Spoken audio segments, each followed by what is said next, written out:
anxiety, and lacking understanding and lacking skill in how to do it.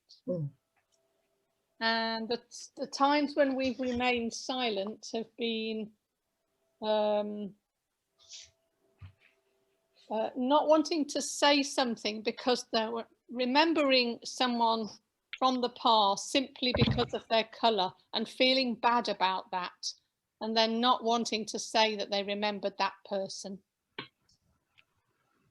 Not recognising that it would be helpful, or there's a need to speak, or having the view that there's no point in saying anything in the moment because they won't take any notice or listen to me.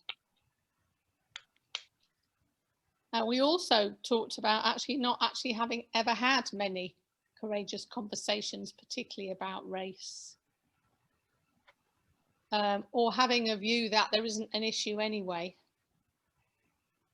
because we've gone beyond prejudice or something like that. And the areas we thought that one person talked about alliances, and we thought we could make alliances within our institution. So it was the Buddhist Centre that was mentioned. Getting involved in groups that are looking at race and diversity. Thank you. Thank you, Sarah Vandana. And group 7, please.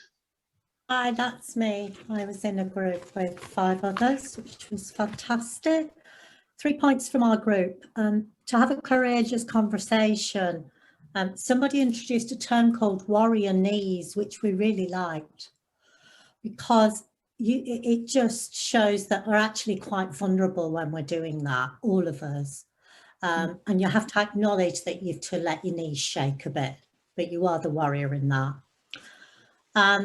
What silences us or stops us, and one of the things that came up in our group was about actually using our faith to stop us having the conversation at times. So, that's not a nice thing to say. That's not a Christian thing to say. Or so the challenge, we can use our faith to stop us actually challenging our colleagues and people around us. And we had a great example of, we had a vicar in our group. I'm not sure I should call her a vicar, but she's from the Church of England, so she'll forgive me. But she said how easy it was to offer the challenge as a sermon almost, but less so when you're doing it on the one-to-one, which I think is interesting. And then the third point from our group was about really locating anger here and actually saying sometimes these conversations get angry. And a lot of the sense we had was we're going to have to deal with that. And that's tough for all of us, but it's a crucial part of moving forward. So thank you. Thank you, Sue.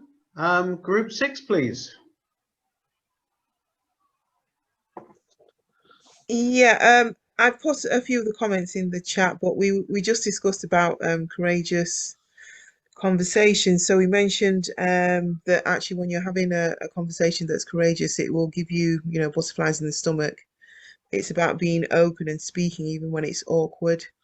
It's about discussing fears and having other people's interests, trying to understand what others are saying and being able to actually share opinions, even, no matter how awkward it gets.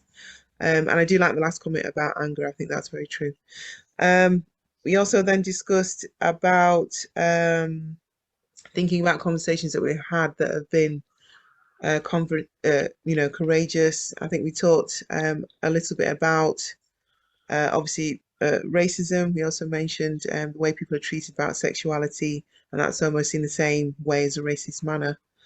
And we were basically remembering situations that we've actually been in that have been confrontational. And we had one situation here talking about working with professionals, and this is obviously even recently, and having to deal with not wanting to have to go into those situations, but because of somebody's ill health, you have to deal with that, and it's a challenge all the time, and it's very upsetting. But what do you do when you need that help and there's nowhere else to turn to? So it's quite interesting, but we didn't get to the last bit, sorry. Not a problem. Thank you for sharing that and putting it all in the chat as well. Group 5, please. Anyone up from group 5? Is it meant to be me? I don't know, or is it Chelsea? Is Chelsea there? Chelsea, do you want to speak? I think we're group 4, Oh, but I sorry, don't think Chelsea. I'm feeding back. It's all right. We're group 4, not group 5. Sorry. Okay. I'm in group 5, but I didn't want to. I find it hard to summarise things that we've done in the conversation. So I'd rather not speak. Was Malika's group? Anyone, Malika, anyone else want to say anything? Did ask Sue if she wanted to, Susan Mills, if she wanted to share. I think it's just that she didn't particularly. Anyone else want just a quick feedback from the group? What about John and Jenny? I'm trying to say very little in these groups. You normally say plenty, yes. John, Jenny, are you there? Do you want to just give a quick feedback? You're very good at saying very little, Malika.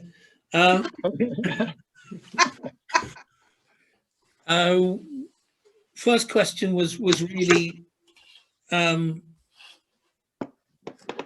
exemplified by one of our group who had had a large experience of dealing with a major racist incident in her work. And it basically boiled down to facing racism and having the courage to speak out against it. The second question was staying silent, and there were various examples of staying silent,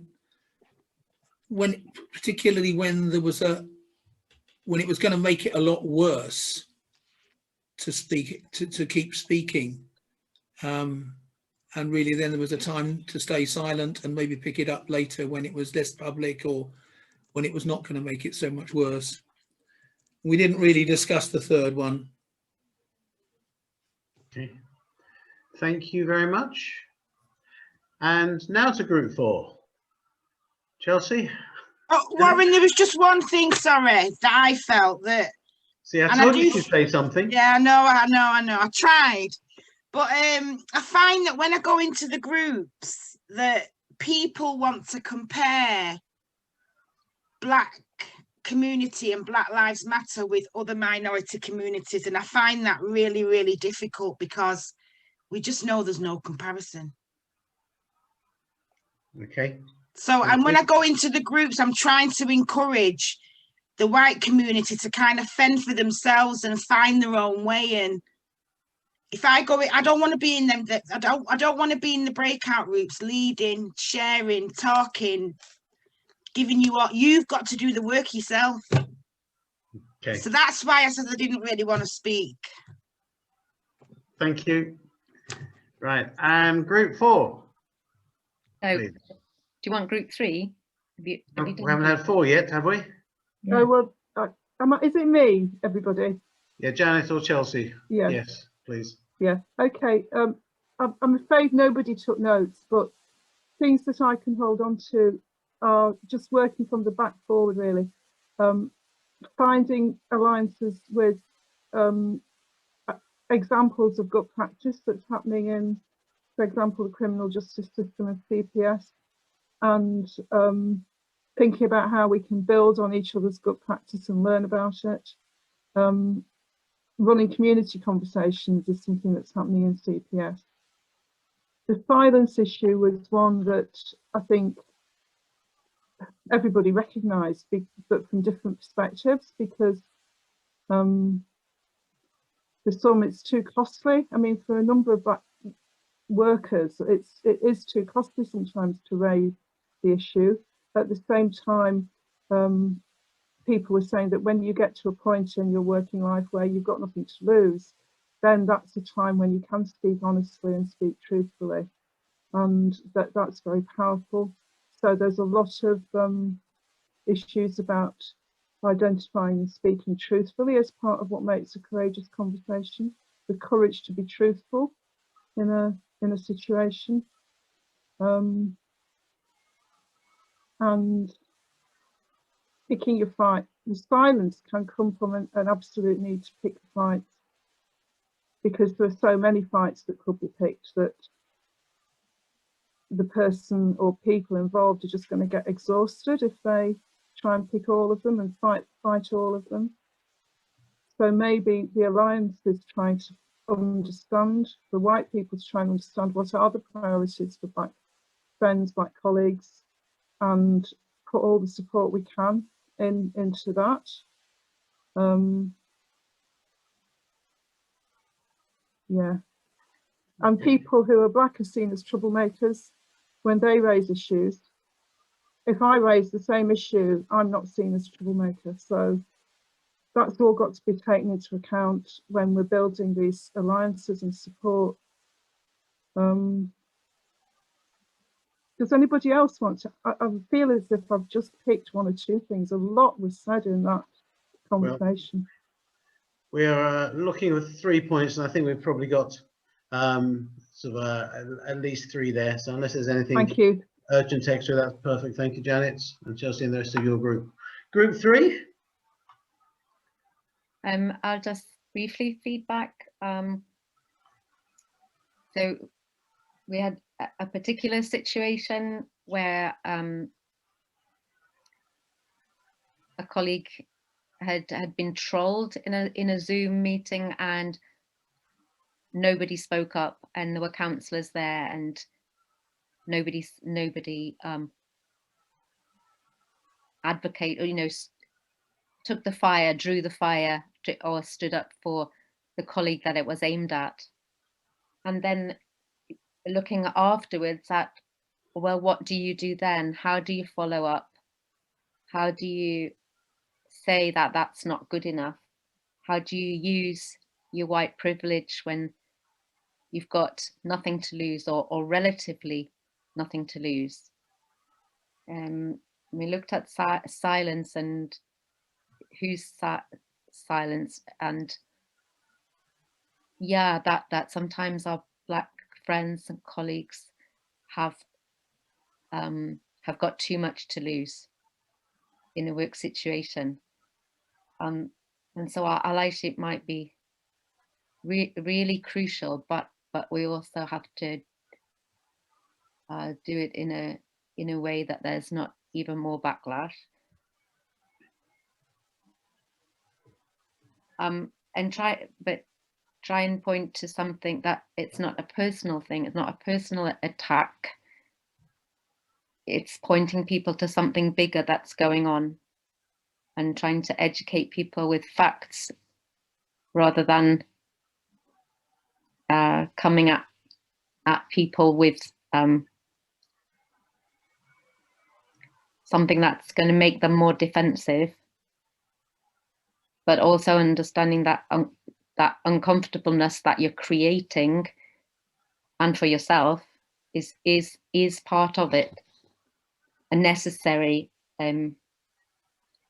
part of unsettling the soil so that new things can grow. Thank you. So, hang on to group 2. Yeah, it's me. We need to have the courageous conversations, but sometimes not when everybody's angry. We need to perhaps step back a little bit and express it calmly and quietly, rather than a shouting match. Even though you might feel really angry, I think you need to act calmly.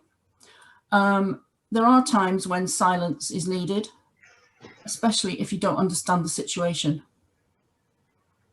which you might not. And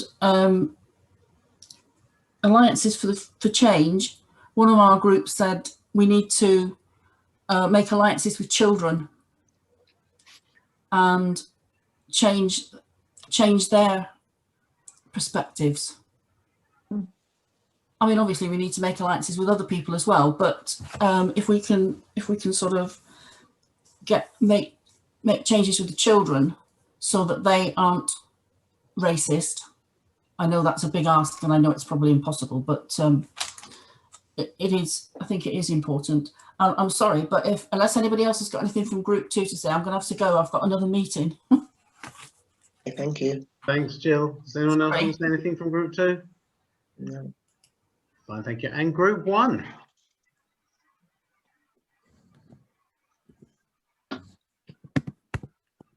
Anyone from group 1? That was Alison, Kathy, Dudu and Kevin. There was someone else with you, but they've gone, I think.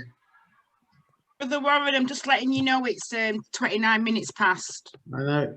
Well, if no one's going to report back from group 1, Alison's put quite a lot in the, Yeah, in the chat. I've put it in the chat because I knew we were the last group. So it's basically that we're all on a journey and we're all at different points in that journey. And we need to recognise that, but we all need to do the journey together. And it's also important to empathise and not just analyse. And we need to raise our heads above that parapet and speak up and speak out. And to recognise that words are powerful and that we need to have the conversations to make the change. And quite often we try and say, well, I don't want to say that, but actually it's really important that the more of us that say it, the more people hear it. But we also have to listen and hear and act, because quite often we want to be saying, yeah, but. So it's really important to do the listening. Thank you. Lovely. Thank you all so much. There's been a lot in the chat as well as a lot in the different groups. I think it is a major hurdle for us to engage with these courageous kind of conversations, and yet they need to be tackled and handled and worked with. We will come back to this, I am sure. We will also be looking at our behaviour and awareness with Elizabeth Cameron next week. We will end with a pledge and a final thank you. Who's leading us in reading the pledge tonight? Is it you, Malika? Yeah, it's me. Can I also ask Diane and Janet, have you got a website, or could you put your clips in the chat so we've got something to look at later on? Yeah. Okay. Oh, brilliant. Thank you. If you're happy with me sending out the PowerPoint to everyone who's been involved, I can do that as well. Yeah, that's fine. Yeah, please go ahead. Yeah. Thanks, Diane. Okay, cheers. I enjoyed you today as well. Oh, thank you, Malika. And Janet as well. Thank you. Thank you. Thank you. You're welcome. Okay, so I suggest that when we all read it out together, we miss the sentences. So there's two ways we can do it. We can either you all guys mute yourself and you say it to yourselves and I'll say it out loud, or you repeat after me. You do it, we'll do it. We'll mute ourselves. Yeah, everyone mute themselves, yeah.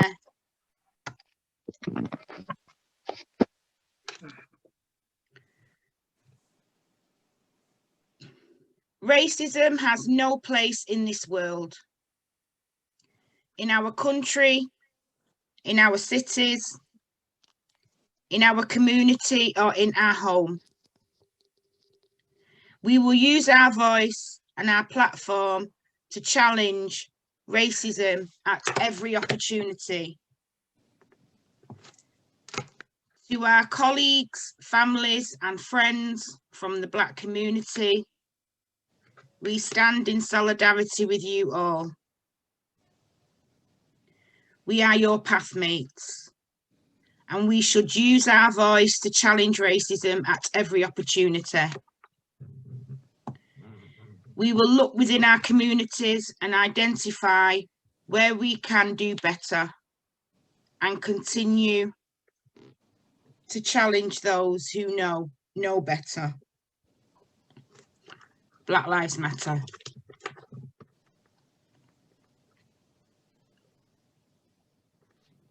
Thank you, Malika. A massive thank you to Janet and Diane for leading us and helping us to start to engage with courageous conversations. To all of you who are still with us on this journey and joining us on this journey, a massive thank you as well. And we continue next week at 6 o'clock.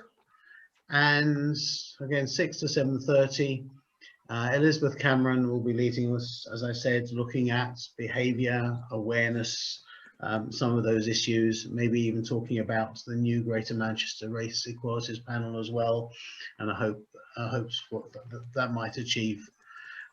Thank you to the team helping put this together, Malika, Jane, Margaret, Sue, and all of you. A massive thank you. Let's stay on this journey together. We still have a long way to go, but as Group 6 said, we're all in different places. Let's keep going together, pulling, dragging all of us there. We'll get over the line, inshallah, please God.